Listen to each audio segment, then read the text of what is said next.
Take one, action. Leadership defines the success of a nation, an organization, a family, and our very personal lives. Leadership is the ability that one person can affect many, and that is a powerful mission. As we become leaders and as we grow, leadership is important in every capacity, and that's why we developed the Leadership for America series. Good afternoon and welcome. My name is Ray Land, and I'm alongside Commander Shane Dietrich from the U.S. Navy. It's a big privilege to have you out here tonight, sir. Privilege and honor of mine Thank as well. you so much for joining me on our very first episode of this Leadership in America series. I'm so excited to talk to you tonight about some of the ways that you would see that the military would do things and really learn from your experience over the last 37 years of working in the U.S. Navy and going from, I guess you would have started as an enlisted? Yes, sir. All the way up to commander. And so just say a few words about yourself. And you know what's interesting, I noticed that the Dietrich name actually means keeper of the keys in German. And so are you German? Yes, so I'm German, and keeper of the keys is kind of ironic because storekeepers, which are logisticians in the earlier Navy, have a cross keys. They are the keeper of the keys, and that's something that I do now is I'm in logistics. Very cool. Very cool. Well, tonight I'm excited because we're going to be talking over a broad number of subjects. It's going to be fire, go, get it, and run. If there's something that you would like to leave out, just say so. If there's something you'd like to cut or clip, you just say so. Otherwise, we're going to be climbing a mountain. And tonight, what I am so very excited about is Commander and I are going to be climbing a mountain. We're going to be climbing Mount Mission. And our goal tonight is to go through almost all the items in the operational capacity that a leader would go through today. We're just going to touch on different subjects, and we're going to talk a little bit about how you would endeavor almost any task. And as far as Mount Mission goes, my concept, and this is the first time that we've done a Mount Mission, but my concept is it's a little metaphor and it's a little experience. So as we climb this mountain together, interject with experiences, with details, with a general concept of how you would run things on a daily basis. And the goal here is to understand the mind of a leader and decisions that are made and information that is taken in and exactly how that will be presented. So with that in mind, it's probably almost always important that a good leader start with a vision. And I just was curious, tell me a little bit about the vision for your life and possibly a mantra. Well, Ray, it is a privilege to be here, and as far as a mission for my life, you know, having a foundation in my family as a Christian, that has been for me the leading light in my life. And so being able to have that foundation definitely gives you something to build upon in a very positive way, because we are actually able to understand why we were created, and that is to serve our God and to serve others. And that's all about the service of others. That is where the focus is, where you get your success in leadership. Absolutely. Service leadership and leadership through service it really is a service to those that you lead if you're doing it the right way, at least in my opinion.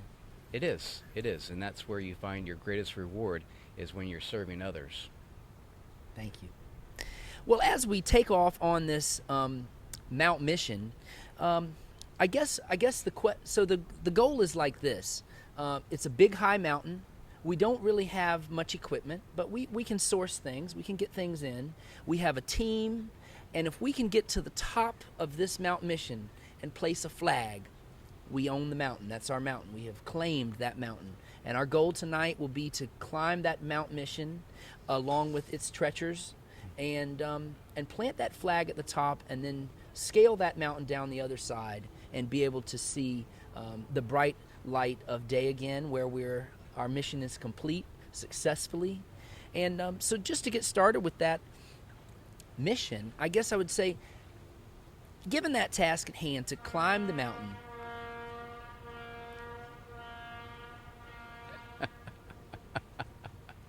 Given that task at hand to climb this mountain and then to plant the flag and to make it down the other side and to envision the mountain, I once took a trip to South America, and they have a mountain there that's, they said, second tallest to Mount Everest, and it's called Aconcagua, something like that. And if you looked at this mountain in the distance, you would see a high peak, you would see snow, you would see rocks and treacherous. The higher you get, the more treacherous you'd find. As you make your way through the valley and then you start to slope up that peak, the more treacherous. And that's going to be what we're experiencing tonight as I work with you along that mountain trail. So I guess now at this point we're down at the base, and our first thing that we're thinking about is recruiting a team and building a mission that team wants to get behind. We're thinking about our crew. We're thinking about who do we need on hand to get up that challenge. So how would you handle that? In handling that, I would look towards, if the goal is planting a flag on top of a mountain, then you have to build a plan to achieve that goal. So it sounds simple, but one of the things that I try and do is I find other people that have climbed that mountain already, and I go with their experience and I build on that experience. I learn from their successes and as well as their failures, which allows me to be more prepared to be successful. I love it. So you would reach out and you would find a way to communicate with people who have done similar project. As much as possible. I mean, there's always going to be challenges in finding those people. Sometimes you're inventing the wheel, and sometimes the wheel's already been invented. Absolutely. As far as recruiting the team and structuring the team, I suspect we probably need at least 30 to 50 people. There's going to be a big supply train going up this mountain. How would you structure your team? Structuring a team is an important aspect, especially with my experience in the military and working with, we have different skill sets, and within those skill sets you try and find those that are most qualified within those skill sets to play a part of the team, because each one comes with their own unique experience and those skills to be able to achieve the common goal, which is the mission of getting to the top. Excellent. Would you say there's certain departments that you say you've got a logistics department? Just give me a few examples of some kind of departments you might think of. It's important to think about logistics, especially since that's something that I do on a daily basis, and the importance of knowing that without logistics you can't have the support that's required to achieve those goals. So yes, logistics is a key component, but as well as plans, operations, those folks that provide the service end. How do you feed, clothe, shelter? You have to take care of all the necessities of needs. The human aspect has to always be accounted for when you're talking about making something work with other people. You need to take care of other people first. Wow, that makes a lot of sense, that you're going to take care of that team. As far as the planning goes and the project plan, how would you approach a plan to something like this? We obviously have to get that flag planted there. Right. Well, you want to talk with your logistics team and make sure they have a flag to plant. That would be a good idea. Sometimes we go to plant a flag with no flag, and that's a little bit embarrassing. And that's where going and learning those lessons from past experiences and folks that have been there before. And it's interesting to think about utilizing those experiences to help you become more successful. And if you can incorporate those people as well on your team, you then have a set of experts who have been there and done that, and then they can become leaders within the departments and the subsets of the team. Absolutely. With tasks and with thinking out, before we start to leave the base, we're at the base of the mountain now, before we're headed up, any last minute reminders or suggestions you could think of when you're starting a project, when you're thinking about mobilizing? Well, it's important to know that everybody has the sufficient training and the sufficient tools to execute their job, and that they know that their leadership has their back and is going to be taking care of them along the way.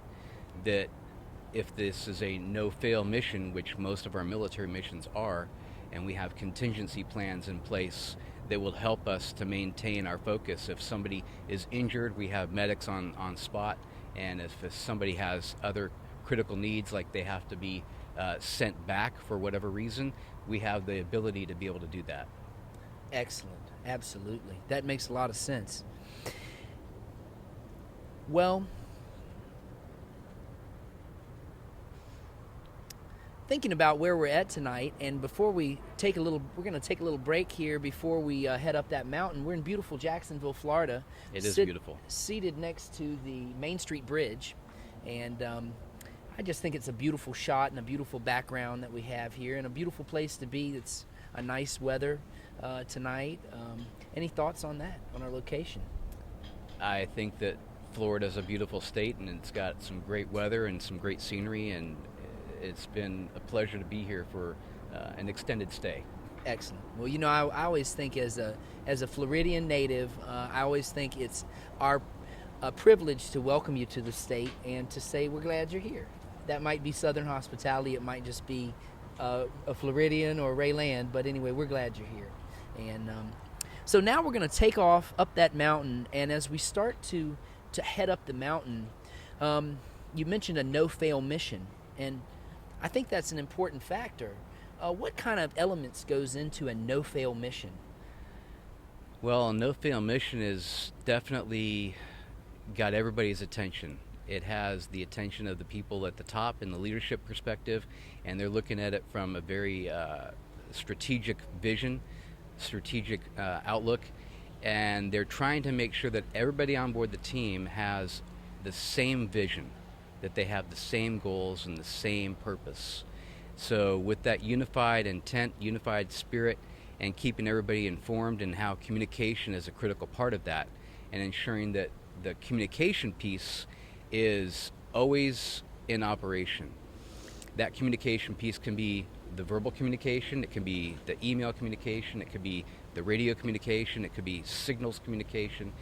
It always has to be made ready and understood that it's a two-way street. Message sent has to be a message received. Wow, that is great. So that is great. That is great information. Communication is key. And how would you do a good job at communicating through the ranks? And could you just talk a little bit about how that structure works with ranks, and how do you communicate through the ranks? So my leadership style is one of walking around. So you can do a lot from behind the desk, but it's a lot better when you can walk around and actually talk one-to-one with your team and help them to understand why it's important for what they're doing, provide them the support, the encouragement that they need, and tell them when they're doing a good job, and coach them and help them when they need some help and they're struggling. Sometimes it's not about a struggle that they're having within executing the mission. It's a struggle somehow with something else that's impacting their life. And so I have a holistic approach to people, and I look at it from a mental, a spiritual, and a physical aspect, where if all three of those items are being addressed, then they're able to be focused on executing the mission. Wow. Mental, physical, and spiritual aspect. And so that sounds like a great way to keep a team happy. That sounds like a great way to be a boss. Well, some people would call themselves a boss when they're in a position of leadership, and I refer to myself as someone who is a co-worker. I look more along the lines of collaboration. Everybody knows in the military system that, you know, orders are given from the top and we execute those orders. Now, the way we go about that in wartime is a lot different than we do it in peacetime. In peacetime, you have the opportunity to go ahead and have a more collaborative spirit and intent. And I share with my younger troops that I can learn as much from them as they can from me, because they have a different set of life experiences. Wow. Very cool. Very cool. That makes great sense to me.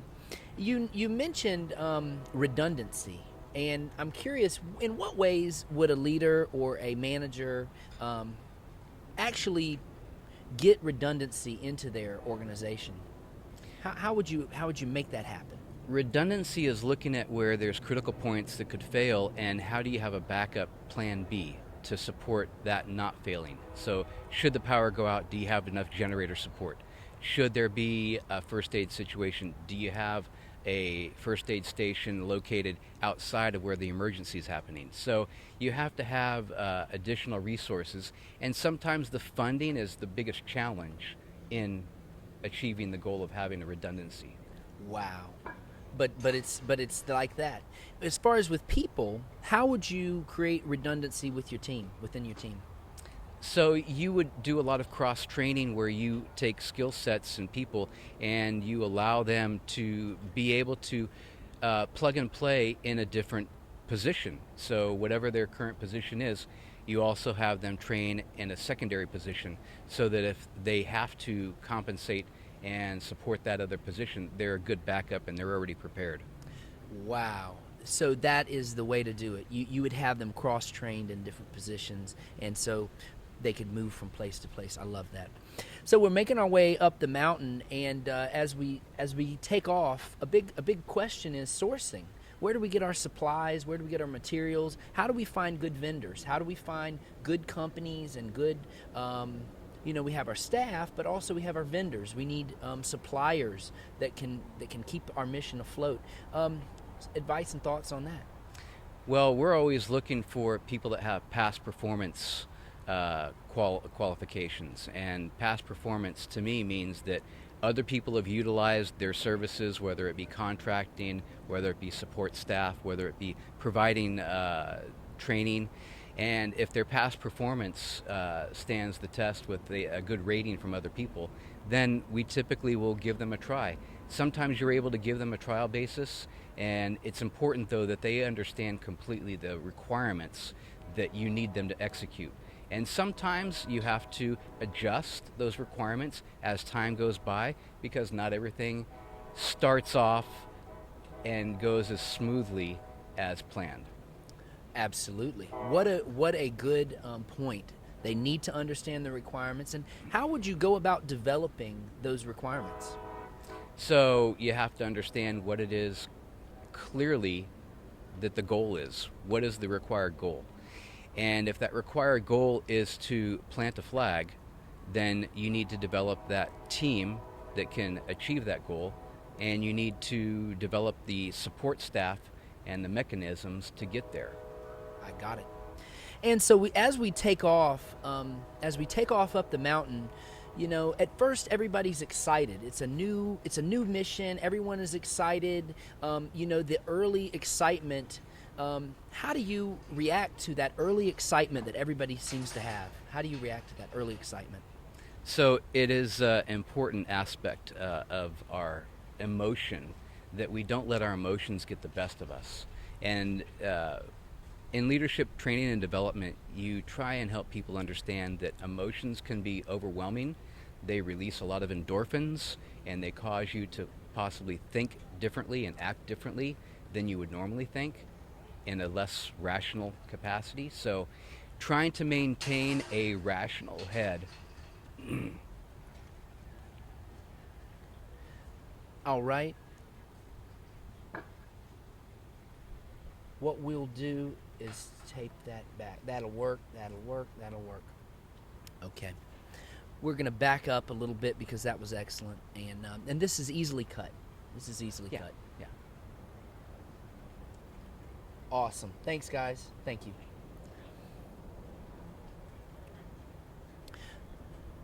So as we take off up the mountain, there's that early excitement. Everybody's excited. They say, we're going to plant the flag.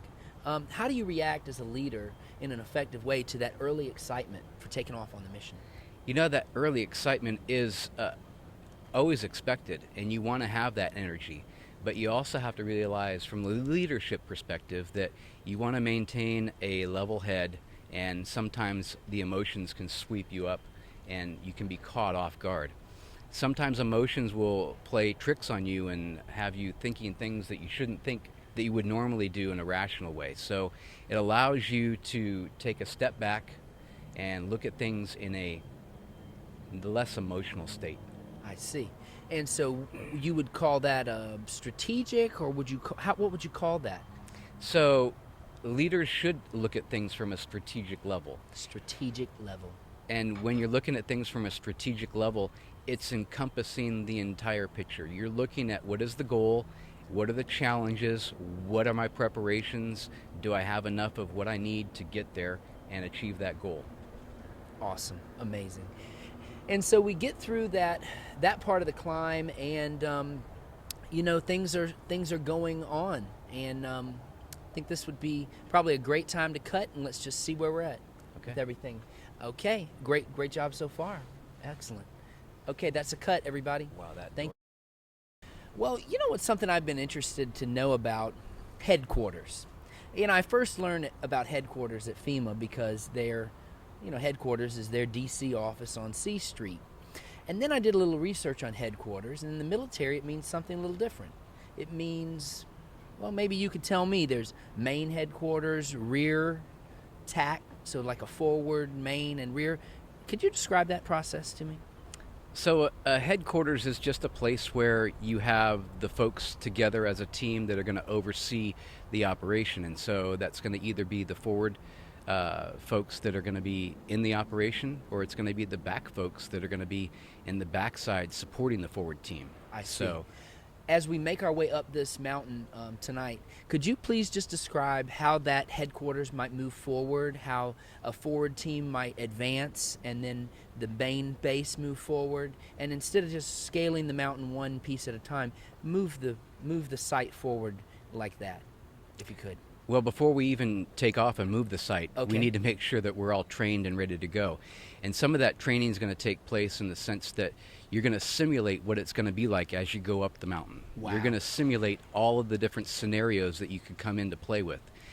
Those scenarios are going to be stress related. You're going to stress people, you're going to challenge people, you're going to make sure that they can handle the stress at each level as you traverse that mountain and go to achieve that goal. Wow, absolutely gold. And so would that be done with a tabletop exercise, or how would they do that? Tabletop exercises are good for a good strategic planning operations exercise, and you're able to identify challenges and have a red team and a blue team that see the different perspectives, and from those different perspectives they can add and take away things that don't need to be part of the process to achieve the goal. Wow. Describe, how would you even perform a tabletop exercise? Just a rough idea. So tabletop exercises are done in a way that you gather as many experts in the field that have been there and done that, and they sit down and they clearly define what the goals are and start to develop a plan of execution to achieve those goals. And it's all done in a sense where there's a lot of note-taking and a lot of people collaborating in a way that they get these things done such that it makes sense. And so you have to do it with interjections of what-ifs. So you throw different scenarios during these tabletop exercises so that you can have multiple courses of action to take and be prepared for them. Such as if it had rained tonight in our tabletop exercise, we would have said, if it rained, what would we do? If it lightninged, what would we, that sort of thing. Exactly. So Wow. being prepared for different scenarios and different challenges that you would face is always a key part of planning. Wow, excellent. And so as we make our way up the mountain, people are excited. Now we start to get up the mountain, and we're midstream through getting our mission going. Some people are starting to get bored, and some people are starting to maybe whine a little bit. They're not really as engaged as they first were. What can we do at a time like this to keep things moving in the right direction? So to keep things moving, you have to make sure that people are adequately challenged and make sure that they have, again, the tools and the training that they need, that they're prepared. And one of the things that we do in the military is called preparatory commands. We give people preparation to execute. So about, face, forward, march. These are preparatory commands that prepare your mind for what you're going to do next. And it's important when we're talking about getting ready to move that people are prepared for what that next movement looks like, that they have a clear understanding, and that the questions that they have are being answered. Wow. That's gold. That's gold. And for small business and for business in general, I just can't say how much that doesn't happen. And it should happen. And that's the comment that should be made. As far as morale and keeping the team's morale up, I mean, the concept, I guess, would be, you want your morale to be high. What are some things we could do we're starting to get on that upper incline. Things haven't gotten tough yet, but what would we be doing with morale at this point in time? Well, I'll share a story with you from my own experience about morale. Fantastic. And working in food service on a submarine, one of the individuals, a senior individual at the command, was not entirely happy with the food. And he made that very vocally known to a lot of the crew. And so he was a very big influence on how people perceived the food itself, and it was having a negative impact even on the cooks that were preparing the food. One of the things when I realized that this was happening was I asked for a one-on-one session with the individual. And I was able to ask him some questions about what were the issues that he saw and how would he make it different. And I involved him in the process. I even asked him to come into the galley and share his thoughts with my cooks. He then, after a series of weeks of working with us and working some of the issues that he saw and making a difference, he became a very vocal, outspoken individual, talking about how great the food was and talking about how great the morale was. Wow. So you can take a negative and turn it into a positive if you have the right technique and understand how to approach those things in a way that helps address what the concerns are and involve those people in the process and make them feel a part and part of the success as well. Wow. That makes total sense. And I guess in Dale Carnegie training, they would say getting the buy-in of, well, you might say the complainer, but getting that buy-in, that's so critical from a human relation standpoint. And now is probably a great time to ask a little bit about, you have a background actually in industrial psychology. And could you just define, how does that impact your day-to-day understanding of people? And one of the things I've been so impressed with you, Commander Dietrich, has been your ability to take a situation and just smooth it out. And I just have to think that has something to do with your background in industrial psychology. So take a moment and just, if you will, describe what is that process like and how does it affect your life on a daily management basis? Ray, it's almost too simple to explain because psychology is something that we all use whether we know it or not. And helping yourself to understand what that is and how psychology plays an important part in all of our lives helps you to frame your mind in a positive way so that you understand the golden rule about treating others as you yourself want to be treated. And by doing that in a way and constantly reminding yourself that how would I want to be treated in this situation is a big part of how psychology works. And from the industrial psychology aspect, that is focused specifically on the interface between people and technologies and equipment. So how we do the interface. People and technologies and equipment. Really? Well, how do they do it? So it's looking at how we fit people to the equipment. Now, it's sometimes called ergonomics and human factors, and we talk about how things fit better to the human body because we're all built differently. How do you make it adjustable for each individual person? And so building those tolerances and those abilities to change helps to manage that. Ergonomics. You know, one of the things I've been so impressed with the Navy, and this might seem like a side topic, but how well the uniforms fit. You know, and I asked that question. I said they must have a lot of options on these uniforms because they fit. I mean, I see a lot of well-fitting uniforms, and that would not be my initial reaction. I wouldn't say, well, when you join the Navy, you're going to have this great-fitting uniform. But actually, a lot of the service members have great-fitting uniforms. Is that kind of what you're talking about?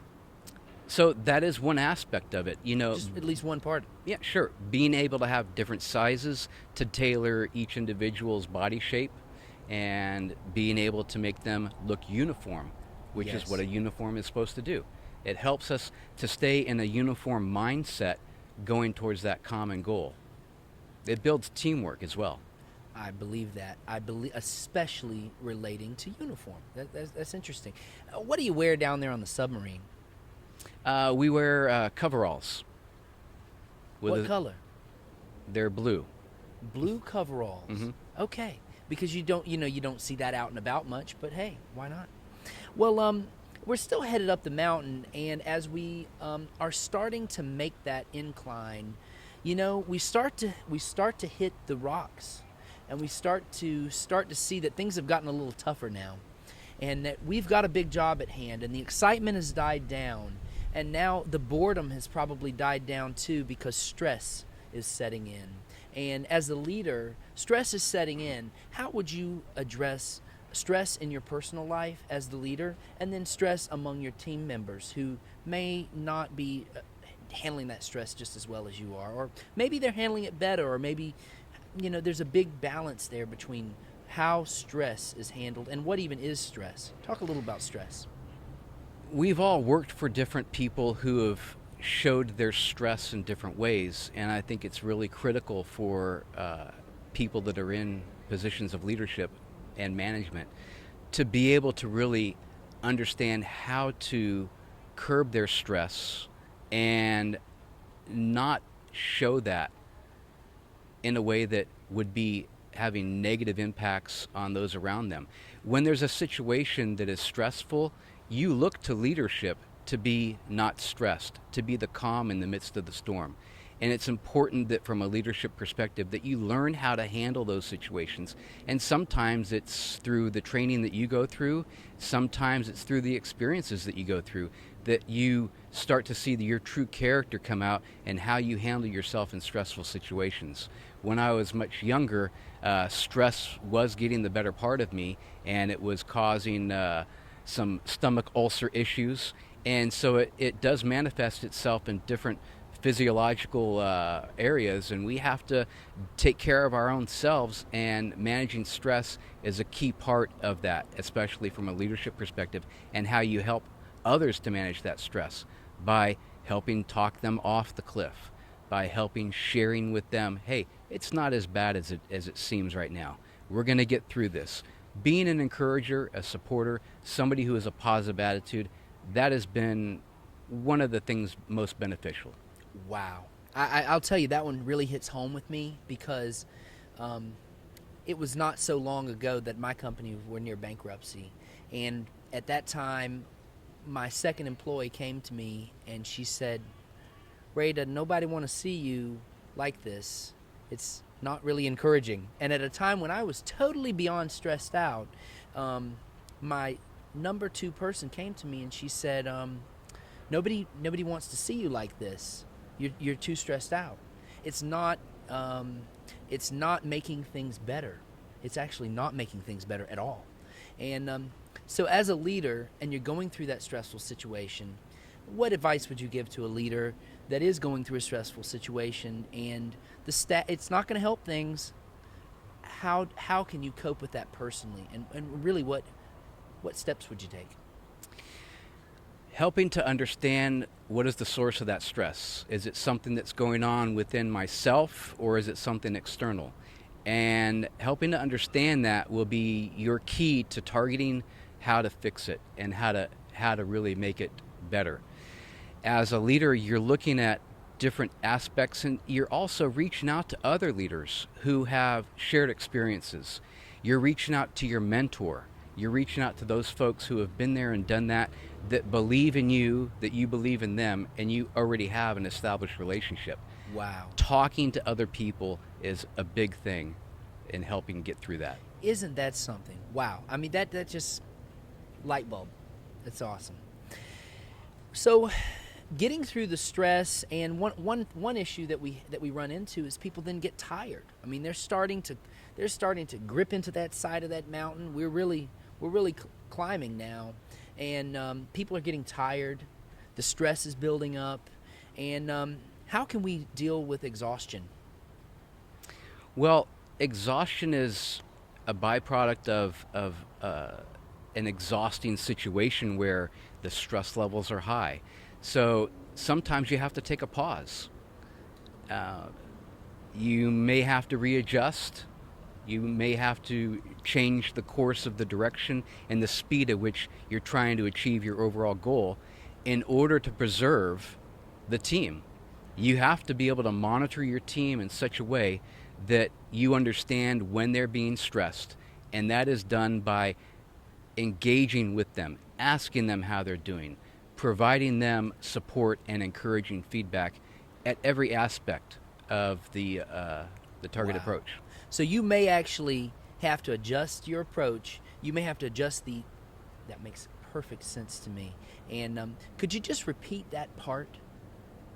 As far as what would you adjust?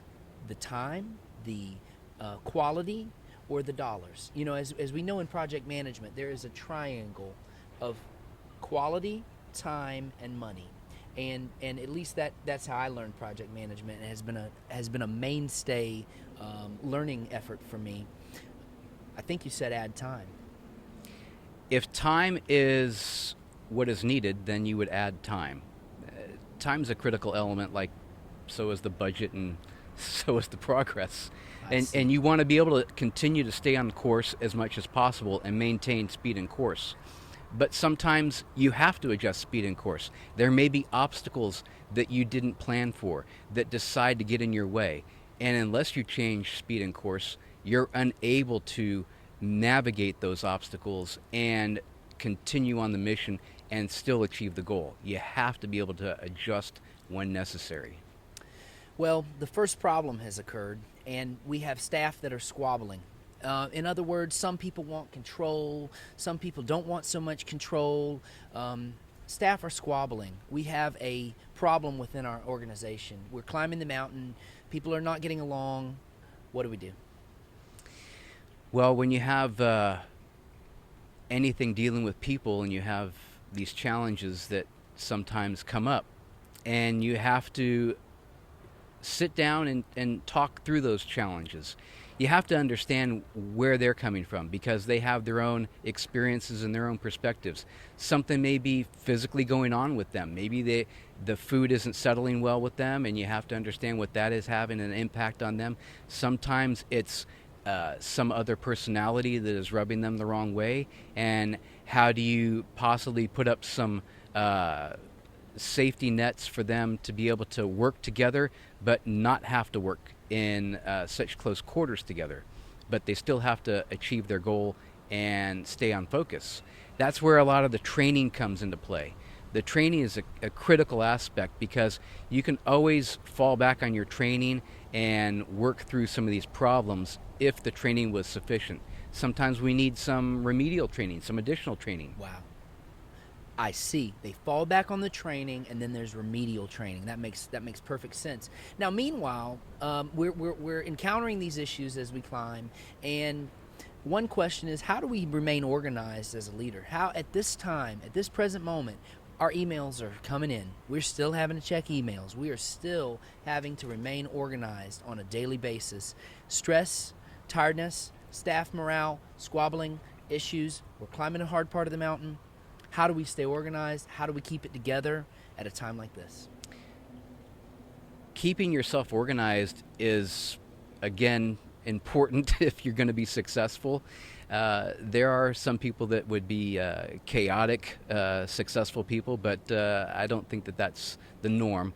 So keeping yourself organized is an important aspect. And some of the things that I've done for myself is I try and minimize a lot of the external inputs, the distractors, the things that are the ankle biters that continue to come up, and you start to really try and focus in on, hey, we're getting to a tough point in this mission. We need to really hone in our focus. We really need to fall back on our training. We need to encourage and support each other and remind each other about the goals that we're trying to achieve and why. I always have my folks ask the question why, because when they understand the why, it helps them to be part of the solution. Wow. Gold. What you just said is just absolutely solid gold. And so the question is a simple one: how do you remain organized when all hell breaks loose? And we're starting to get into that issue. At this point, a rock broke, someone is hurt. What do? Someone is injured. People are starting to really question if we can make it to the top to put that flag in so we own this mountain. People are really losing hope. There's always going to be challenges and obstacles, and anything that we try to do and is a worthy cause of doing, there's going to be obstacles, and we have to plan for that. Again, we fall back on a lot of our training, and we remind each other and we support each other through that. We make sure that the physical needs are being taken care of, as well as the spiritual and the mental needs. I see. At a time like this, now 3 people have died. We've actually lost some of our valuable crew members that are making it up the hill. We can't lose sight of our mission. We have to continue. How do we address death within the team? Death within the team. Well, sometimes there is loss. We had an experience one time where one of the sailors that was on board one of our ships had an accident and his life was lost. And fortunately, it wasn't as severe as it could have been, and only one life was lost. I see. Any life lost is tragic, but we have to understand we have to go on. Life has to go on. The mission has to go on. And so we have other people that were able to step up that had been cross-trained and able to take the spot of that one individual. And again, we have to, from the leadership perspective, maintain a calm, cool head in times of stressful situations. And loss of life is one of those big stressful situations that sometimes we have to deal with. And we go through counseling sessions on how to prepare to deal with that. Yes. Are you starting to feel stressed now? Because I am. I'm feeling stressed out at this time. We just lost 3 team members. I know, for real. Wow. And now we have actually been attacked by another team that is trying to plant the flag for a different group. And the attack, although it didn't lose any lives, now we see that we have a competitor that has joined the race. How does this affect the staff? How do we continue to move forward? We understand now we have a competitor that is trying to beat us to the top. So now at our moment of weakness, we now have competition. Now, when the company's almost bankrupt, here comes the competitor coming in to knock us off of our bridge. What do we do? Competition can be a very healthy thing because it then gives you a little bit of healthy incentive to achieve and focus better. Wow. Competition, I see it as something that will help you to understand where you need to focus your offense and your defense, and where you need to really reinforce some of the things that you need to do to keep your success and your goals in mind. And if you need to win and be the first one up there, then you need to make sure that everybody on your team understands that that is the goal, that we need to win. And they need to understand why that's important, not for the team, but for them individually as well, for the reward that they're going to see. Wow. At a time like this, it's probably important that the leader make decisions, and decisions are being made, and we have limits. Leaders have limits. There's certainly that. Decisions are being made. What factors would you consider to go into making decisions? We're 3/4 of the way up the mountain. We've got all these activities going on. We've got these stressors in place. We've got the competition in place, and we're making decisions, important decisions that could end our mission. It could the wrong decision and we tumble down, the right decision and we keep going. How do leaders make decisions? Well, we help to make decisions in a way that we have courses of action, almost like a playbook. So we sit down and, much like we talked about before, the tabletop exercises, and we try and look at those things that would help us to plan better and give us different courses of action given a certain scenario that would come up. And that would then be something that we would fall back on and say, okay, course of action A is the most appropriate course of action. We would talk with the rest of the leadership team and get them to concur with that. And then we would also be able to have questions and answers if that time was permitted. And sometimes there are things that are time sensitive. And as a leader, you don't always need to have the 90% solution. Sometimes you got 60 and 70% of the information and you have to make a decision.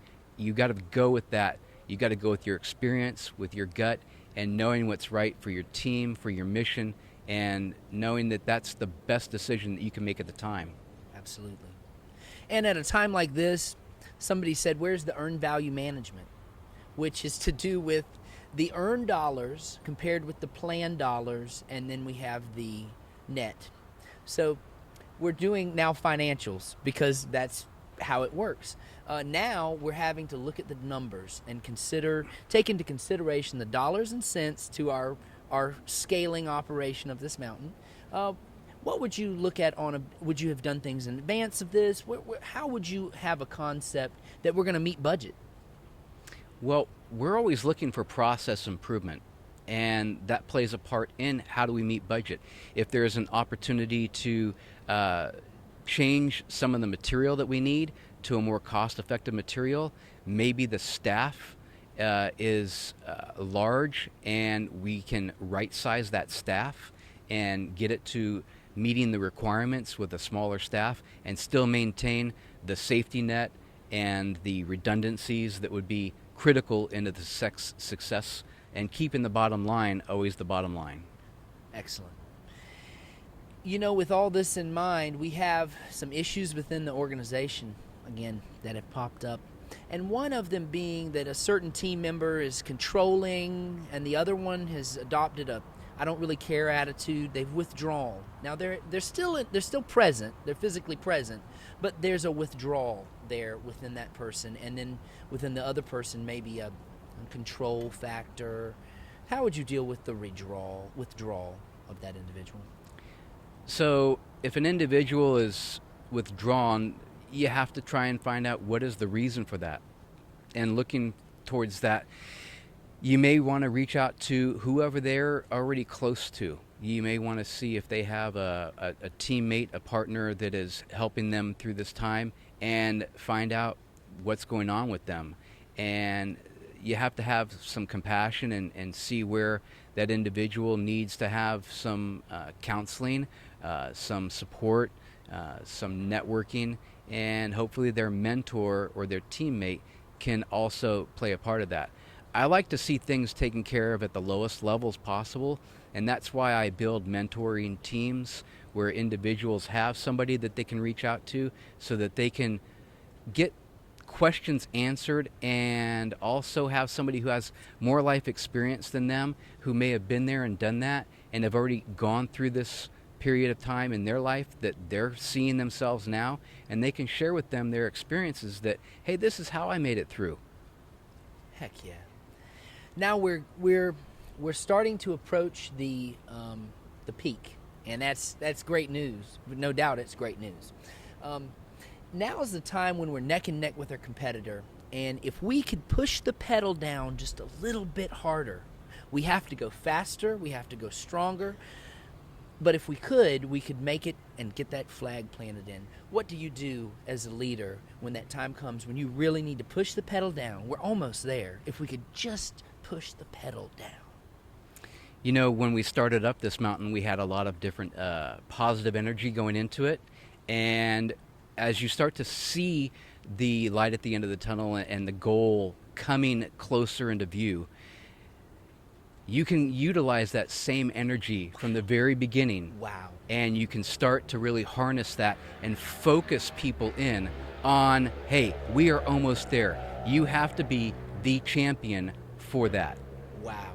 We are almost there. We start to focus in on the goal because we're closer. Gold. And,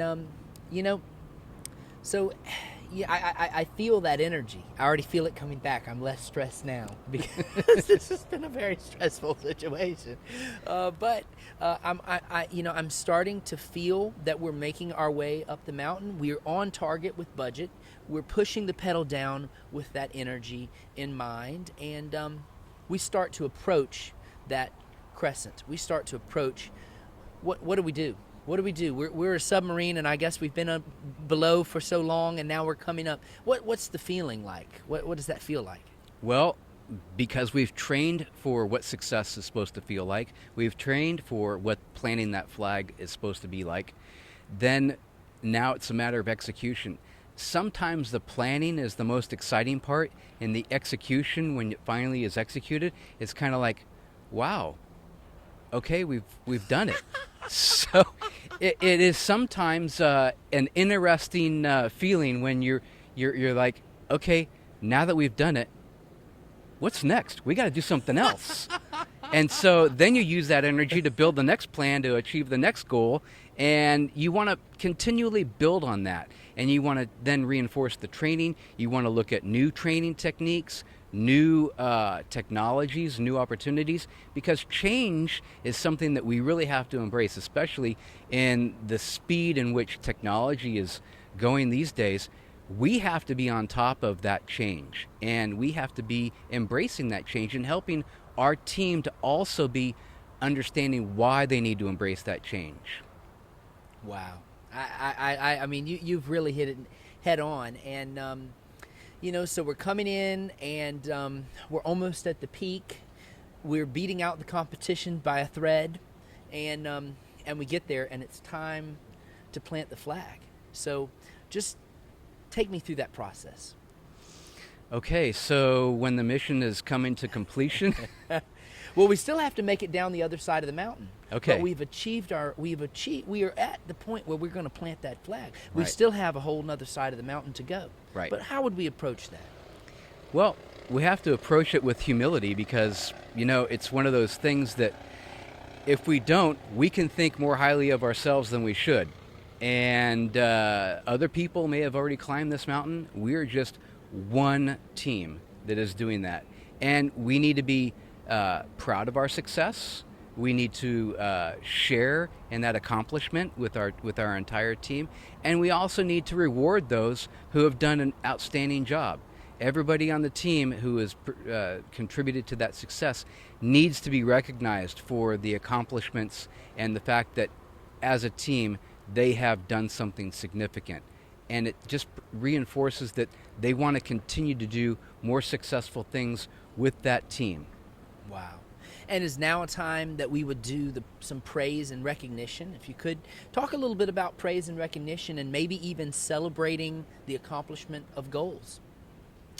I tell you what, without being able to celebrate, sometimes you look back and say, why did we do this if we can't enjoy the moment? And you want to make sure that you don't miss that opportunity. Enjoying the moment of that success, of that accomplishment, is something that it's euphoric in a sense, and you can make sure that everybody enjoys that success and that completion to the point where they want to do more. You want to keep that energy so that you can keep doing it again and again, repeating success. I love it. And just to get your comment as we're now on the peak. It's windy up here. The flag has been planted, and the redundant backup flag is still in the bag because it made it as well through all these treacherous. And in psychology, one of my favorite psychologists, Mihai Csikszentmihalyi, believe it or not, he uses the term an autotelic experience, and it means the experience was worth it so much that you're not doing it for other factors, but the experience itself is worth it. So it's that feeling that you get when you're doing things for the thing itself. And how can we create that experience better within our teams? It's important to understand different people feel rewarded in different ways. Some of us understand that doing a good job is a reward in itself. You take pride in the expertise that you have, in the training that you've done, and the accomplishments, and you should be satisfied that you did the best job that you could. A lot of times people have a difficult time understanding what to do with success, and after that they've accomplished that, then they're left with the what's next question mark. So how do you focus in on what is next? And that's where you talk with your mentors, with your other folks that have climbed those mountains, and say, hey, I want to do something else. We need to do something else. We need to improve and make a better product. We need to improve, build a better team. We need to make some improvements. And then you talk about how to make that happen. Wow. I've never heard anybody quite describe that, but whenever I had one motor coach, my goal was to pay that bus off. Mm-hmm. And then when I paid it off, I didn't really know what to do with myself because it was beyond my planning. So right. It makes absolute sense. And so as we get in there to plant that flag, any other comments you would make when you're on top of that mountain? We still have the rest of the mountain to go down, and the treacherous that it may hold. But any other comments at the top? At the top, it's a photo opportunity. It's a time to reflect on the accomplishment. It's a time to discuss how important it is, why you've achieved that goal. It's a time to encourage and support each person and congratulate them and say, thank you so much for a job well done. We couldn't have done it without you. It is so important to recognize people for what they've done to contribute to that success. Wow. Incredible. Thank you so very much. We've made it to the top, and that's a cut. Wow. What you're saying tonight, the way we're doing this tonight is money.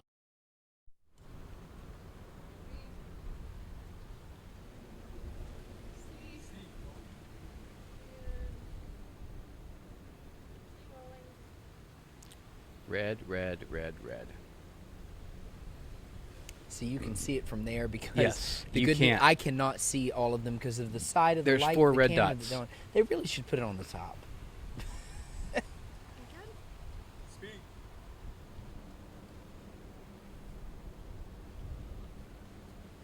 Speed all around. Speed all around. Time to take her down the hill.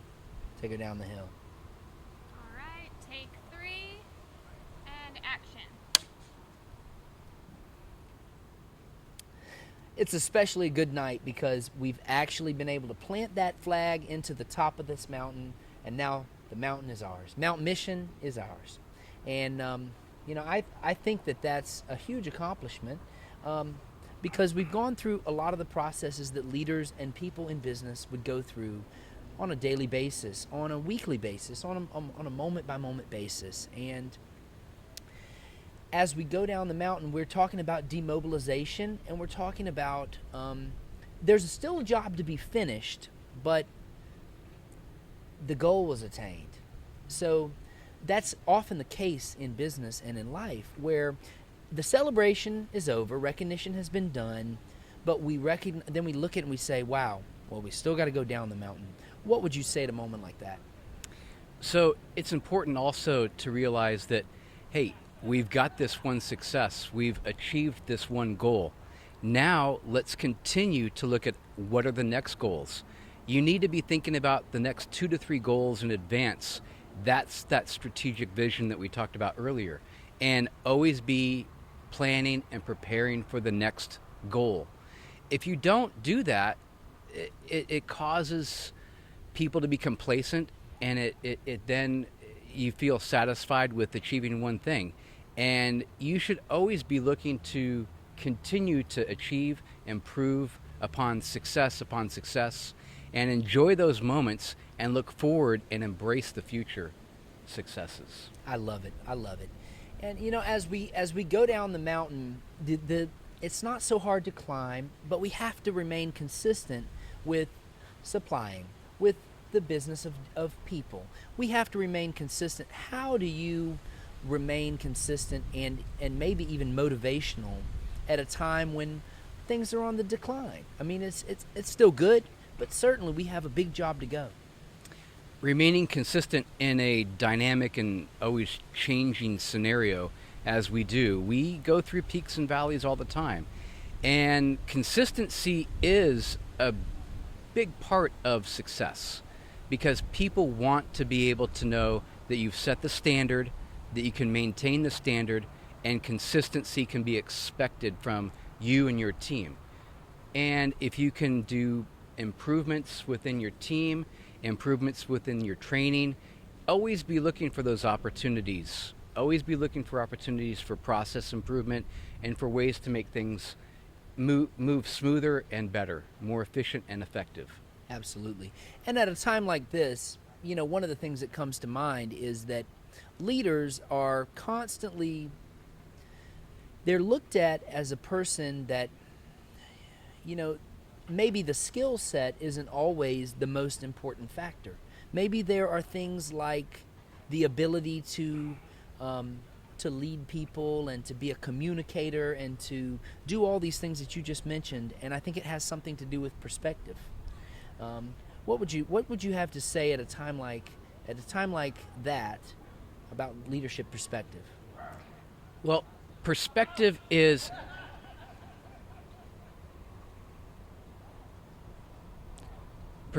one of those things that leaders understand it in a way that they can take a broad approach to how they view things. There was a situation where I was assigned to a NATO headquarters unit as the comptroller, and within the third day, my job assignment was changed by the admiral, and he said, "I now need you to be the base engineer in charge of all infrastructure and utilities." That was a complete change in my assignment, and being prepared for that, I don't know that I was well prepared for that, in the fact that I'm not an engineer, and he assigned me to be the base engineer, but he talked about the fact that he needed leadership in the base engineering group, and that I had a great team of engineers that could fulfill all the requirements that the engineering department needed, but they needed to be under a leadership perspective that understood how to effectively and efficiently get the mission done. So I brought a different perspective, a non-engineering perspective, to an engineering group that they actually embraced it, and they found it refreshing to see somebody with a different perspective, give them different opportunities, different thoughts, different courses of action. And I think that when we look at change and opportunities, that is something that we really need to not be afraid of. It's something that we need to embrace in a way that, you know, bloom where you're planted and figure out a way to make it work for you. Don't change who you are, but use your training and your experience to build into that team and give them a different perspective. So in that case, you weren't really the technical know-how. You were the team lead, even though you weren't the technical know-how. That's interesting. Yes. And I think very valuable. So it's possible to be a leader even in an area where you may not be the most experienced in the technicality of that area. You know, it is important that you understand some of the aspects, the details. Otherwise, you don't render the same respect of the people that are working with you. And when you work as a leader in that area, you're looking to tell them that, hey, I don't understand the technical details, and you're upfront and honest about that as much as you do, because I don't have that experience. But I have a different experience that can be equally as valuable to helping us achieve the common goal of keeping the infrastructure running, keeping the power on, and utilizing all of the experiences that you have from your past leadership successes as well as the failures. I would totally agree, and I've often learned from my experts on staff, and those experts, they bring a wealth of knowledge, but you also need to know when to call bullshit. You know there are certain times where you need to know the technical, but you can learn it, and that's wonderful. Now, as we start to approach this downward descend, I guess you'd say, of the mountain, a lot of the same things that would be kept in place on the upward descend are in descent. But one thing I want to start thinking about is reflection, and reflecting on things like, what does it mean to you to have a life well lived? What would you consider? It's not a textbook definition, but what would you consider as things that come into your mind when you say this person had a life well lived? Some people would say it's about what is your reputation, what is your legacy, and I look at it as a sense that how did I impact others? How did I build into others and support them in achieving their goals, helping them to refine their plans, and maybe even giving them a different perspective on what their goals could be. Some of them don't even have goals. Some people don't have the goals in mind that they should to be successful, because it's something that they just hadn't thought about. And when you provide those opportunities and you share with them, hey, you can do pretty much anything you want because the opportunities are there, let's help you get there. That's what a leader does. It supports people in helping them achieve their goals. Wow.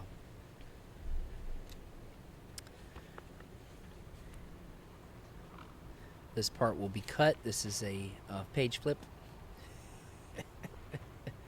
Okay, on that page flip, it brings up a good question.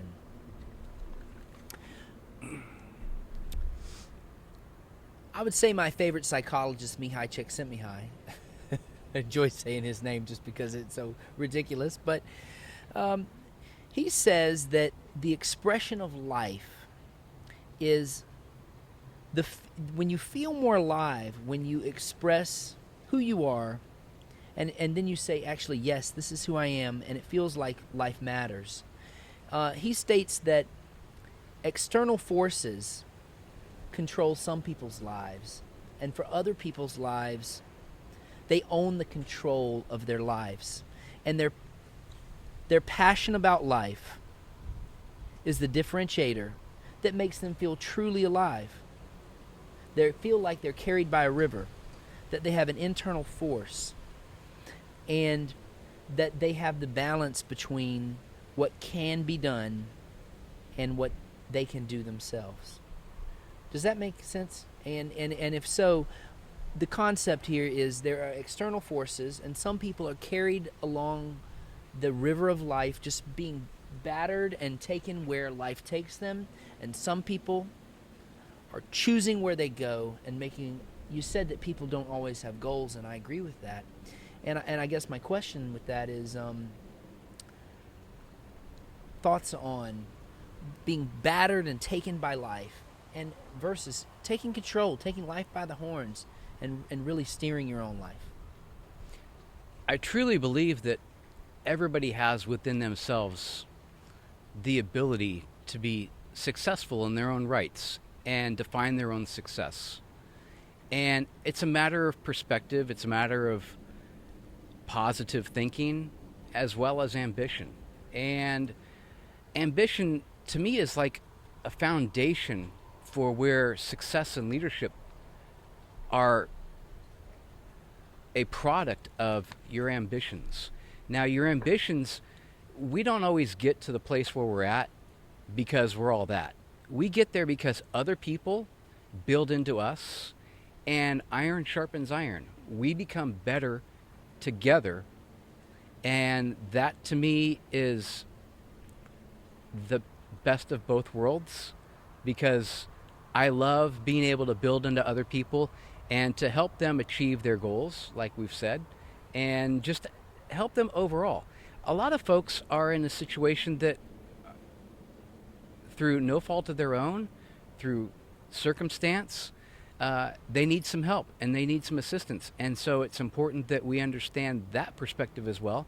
And we provide that support when we can. Volunteering where you can, when you can, being part of the solution, Yeah. and helping others. I love that. And it reminds me of an African proverb, which who would know an African proverb? But I know an African proverb, and it said, if you want to go fast, go alone. And if you want to go far, go together.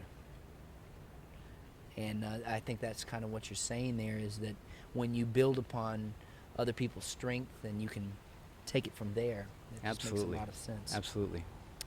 Well, now's probably a time we're getting down to that base of the mountain, and I just thought it would be maybe a time we could loosen up and take these ties off and kind of relax for a second. You don't have to tell me That's twice. Okay, fantastic.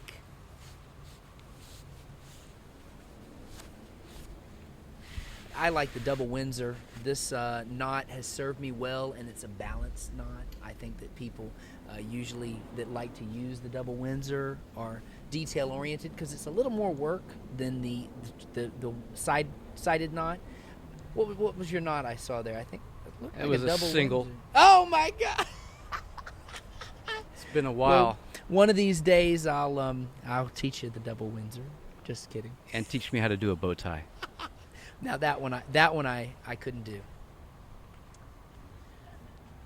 Well, at a time like this, the concept is we're relaxed, and we're going to talk about a little bit of philosophy on life, and kind of how you would see fit to do it. And so the question is, what is happiness, and how would you achieve happiness? And to you, what is happiness?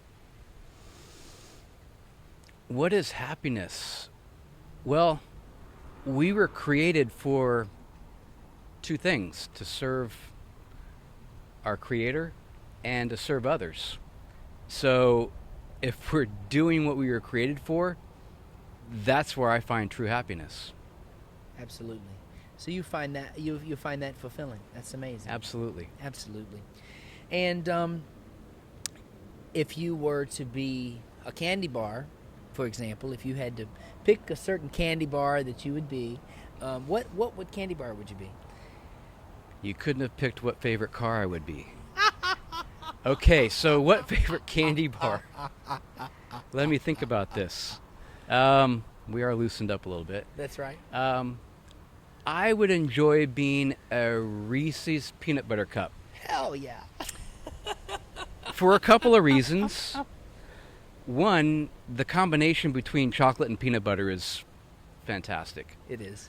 And two, there's 2 cups in a package, so I can be shared.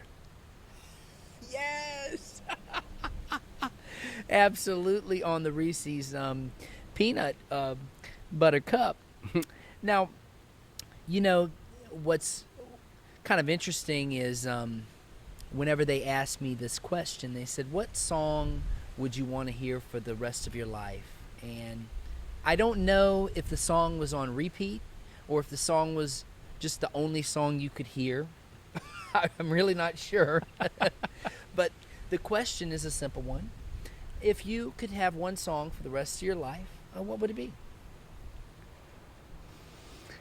Okay, I'm going to go reaching way back. Growing up in my parents' house, my mom loved Neil Diamond. We would always hear Neil Diamond being played on the record player, and as well as the Carpenters. And one of Karen Carpenter's songs, "We've Only Just Begun," that to me, her voice, it resonates. It's beautiful. It's inspiring. It's something that I don't think people could ever get tired of hearing. I'm gonna go listen to that immediately tonight because I'm excited to hear it. And the notion, which is we've only just begun, to me, is they said you can either be growing or dying. They said you can either be on the upward or the downward. You can't stay flat for long. And that gives me the concept that you're on the upward and that you live life like that. Always looking forward. Heck yeah. And you know, along the same lines of the candy bar and the song, if you met a customer, for example, or a staff person, and they came into your home and they visited you, how do you treat guests in your home? Again, I do treat guests in the way that I want to be treated when I'm at somebody else's house. And so I enjoy hosting guests at my house. And it's something that I enjoy being the host. Heck yeah. I enjoy providing the food, the beverages, the entertainment sometimes. Sure. Maybe I got to do a card trick or two. Make sure the music is at the right level. Absolutely. So you're a hospitable person. I enjoy that very much. That's wonderful. That's wonderful. Where do you think you, and I think that's one of the reasons why we get along so well, is because I see that hospitality in your heart. And where do you think you got that from? Your grandmother, your mother, your father, how did you gain this hospitality? So that would be also my parents and my grandparents, both. They were always very gracious. The homes were always open. It was an open door for all my friends and family every time, whether it would be coming to my parents' house or to my grandparents' house. And, Absolutely. you know, it was ingrained in me. It was something that was a life experience that I enjoyed, much like listening to the music that my parents listened to. It brings me back to a place of love and security and peace.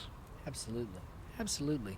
And I see that actually almost permeate through your whole actions as a person, as a leader, and as a friend to me, and as a human. I see that you're creating good experiences for other people in your life, and I just got to say congratulations, and I love that. I think that's wonderful. And as myself, I think that's a goal that I have, to be a person that I don't know if the word is hospitality, but you create that scenario with people that are around you where their experience is a good one.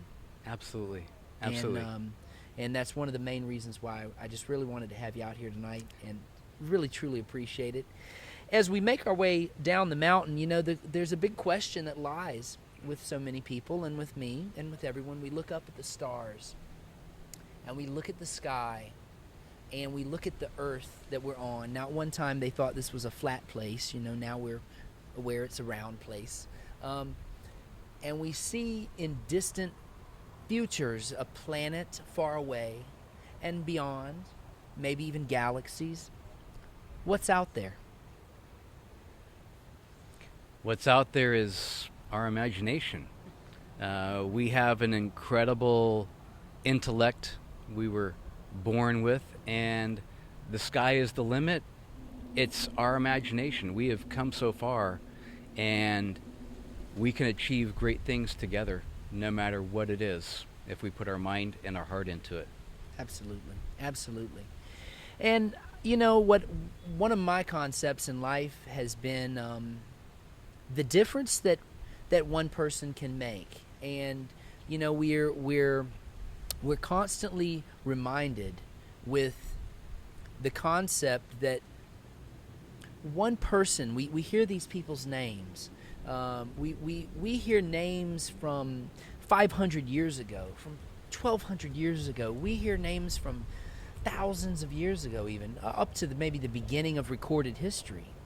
And we don't hear the name. We sometimes hear the name of groups and that sort of thing. That's true too. But we often hear the names of one person Right. making a difference. And I was just curious, in what ways would you see that one person could make a difference? Looking back, there's so many people that have made a difference in building the person that I am now. And I'm very aware of that, which is also why I want to build into others and make that difference for them. There was a time when I was going through the officer submarine training school, and I was having a very difficult time with a certain subject. And that subject was kicking my butt. And the executive officer of the submarine school said that, hey, you might not be passing this class and going on to your submarine. And he reached out to my future submarine executive officer, and that XO came every night for a couple of weeks after school, and he helped me go through this difficult task of learning mental gymnastics, which is how you determine speed and course of target ships through your periscope. Okay. And it was a challenge for me because it wasn't something that I was used to doing, and you're very much on a time limit. But he spent an hour each night for several weeks with me, ensuring that I understood the concept, the why, and the how.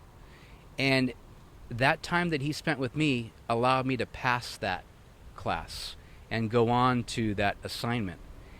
And that individual went on, a phenomenal individual. He did such great work and was a decent human being. He went on to be a 2-star admiral, and that just shows the character of that individual and his true leadership and caring about making a difference. And so you're saying that if he didn't come through at that moment, it's a possibility that you might not be here today. You might not be sitting here today. That is a pivotal moment that could have made or break the And- opportunity we have here. And one person can make a difference. One person does make a difference. Does make a difference. Yes. How hard do they have to try? Oh my goodness. How hard do people have to try? Sometimes it's just a little bit more. And when I say that, I had a 3rd grade teacher who recognized early on in the start of the school year that I didn't know how to read. And it was her taking the time to understand that. And it just took her a little bit of time to realize I was bluffing the whole time. And she spent time with me after class and taught me how to read. And if it weren't for her, again, it could have been a showstopper. I could have been passed on through the system and had more significant challenges and hurdles to overcome. But she was gracious enough to identify a deficiency in me and was able to share with me in a way that made sense. She showed me pictures to help me with words, and her technique worked for me. And because she took a little bit extra time in investing in me, I was therefore blessed because of that. Absolutely. And so it's just really true that one person can make a difference. And as far as that goes, if you try to the very best of your ability, do you think that that's a generally successful motion? I think it's admirable for everybody to try to the best of their abilities because we all have different abilities. Yes. We're not all designed the same way, but we are all designed with the opportunities to be successful. And again, we can determine that success based on whatever endeavors and ambitions we have that we want to pursue. Heck yeah. Heck yeah. Well, Commander Dietrich, I truly appreciate you coming out here and spending this time with me this evening. Thank and you, Ray. I've enjoyed, forevermore, I've enjoyed this opportunity to speak with you, and I think that this will go down in history as a moment that won't be forgotten, because we're here tonight. The memory will be a legacy, and I appreciate your great input. It's just been outstanding. It has been informative, it's been educational, it's been a wonderful kickoff, and I just truly appreciate it. And with that in mind, I'd like to ask our staff to join us, Dakota, MK, and as well as Mr. Trevor Torres. Please join us up here, and this is going to be some footage that we carry through. This will be some footage that we carry through to the reel as the credits roll. And All right. Come on up, get up here. Absolutely. Hey. It's a wrap. It's It a is wrap. a Hey, wrap. all Get up right, here. all Get right. on up All here. right. Absolutely. So Stepping on my thank you. ties. Get on Got up it. here, Co. Get on up here. Crushing And it. We can honestly maybe move the chairs and just intermingle like we're at a party. Okay. Yep. Pretend So I- yeah, we're just Co, at take a a we're just chair at a from here. pretend party. We're at a Thanks. pretend party. Yes, We're having a good time. absolutely. Thank you so Stepping much. All right. Thank you We're so stepping on much. ties. Put that in there just yet, but Okay, all right. I might put it in there later. Come on up. Get on up here, Trevor. Here's our bouncer, Trevor. Yep. Trevor did a great roll job. out That's here. a That's a still. great That can bouncer. that can easily be a still shot. Everybody smile. There you go. Absolutely. Awesome. Now just intermingle and make your way through and visit with everyone. And what a good Oh, opportunity. What did you think about it? Oh, really? So good. Really, really Couldn't good. have The picked a conversation, I better think, Maybe flowed you really want to well. go and eat one now. So really good. did. Sure, Right? tried a few All right. times, and All I right. think The way it the turned peanut out pretty butter good. Come mingles on with over, the Co. bread. Feels good to be on this Oh. side of the camera. yeah. Much more comfortable on that side. Me too. Great job Well, today. Over here, too, sir. I just think everybody did a great job. I know that this turned out, and whatever we got was the best it's going to be. That was good. The content was good. I know the production is amazing, and the editing will do the rest. Beautiful. Absolutely. Beautiful. Beautiful. Remember to get my good side. Yes, Every absolutely. side, every Both sides. Honestly, you really show up good Yes. on camera. You really show up good on camera. We didn't know he'd turn out so good. I know. I didn't know what to expect my when he said the goodness. commander was Yeah, coming in. yeah. I was like, But I know we got our Another good. Now we got our knucklehead, good all luck right. charm. So Trevor, you Yeah, you have to have come to- to all Yeah, you gotta the come to next everyone. interviews. You And should there's have only made me your last 15, night. so Only 15, but we can't. We're on a tight budget, so we can't reimburse for flights or anything. Oh, so okay. you're gonna have it's Hey. all self-pay. But Worth you it, know, worth we're it. gonna we're gonna do our best. a little bouncer compensation, you know. They take And tips, too. our number one camera A operator being Camacho Crush it. through. Crushing it. And, really, really awesome. And MK, our number one clapperboard operator, Beautiful. she truthfully Took a lot of really effort. did a great job. Give us a All little right. action Hey, shot hey. toward the camera right there. And our number one B and C, the most important shots being taken by Dakota. Oh, Amazing that was job. right there. Thank you. Thank you. Our thank good you. luck charm, Oh, who is Couldn't have done it without him. also bouncer, also Yep. in-house Yeah. bouncer. key. Lieutenant Trevor Torres. Hell yeah! Thank you, everybody. Appreciate it. It's a wrap. It's a wrap. Yes. That's All so right. proud. High Well five. done. Well done. Yes. We really It's pushed not it. We COVID. It's really not pushed COVID. it. I know. Try instead of the handshake, just doing like a fist bump.